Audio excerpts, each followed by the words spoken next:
Hi, welcome to King Motors. You've clicked the link to our 2019 Volkswagen Arteon 2-litre TDI R-Line. It's a really good looking car, as I'm sure you can see, but it also has some pretty interesting spec. So from there, let's go inside and have a look.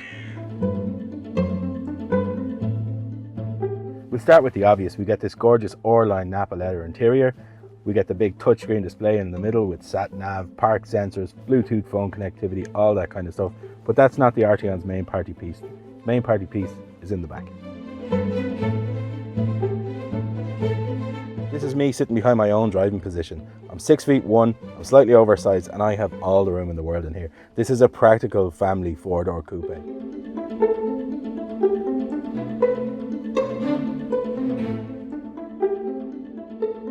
The body on this car is extremely clean too, so from here I want to quickly show you up and down both sides of it so you can see that there's no marks, bangs, scrapes, there's not even stone chips on this one. And lastly, just a bit about ourselves. We're one of the first ever second-hand dealers to be SIMI approved, and we're also AA approved. We have a 4.9% rate on Google reviews, which is nigh on impossible to keep, believe me.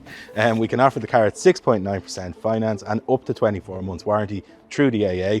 But otherwise, click the link below if I've missed anything you want to see, any of the details, any of the small stuff I forgot to mention in the ad. And other than that, we look forward to seeing you soon.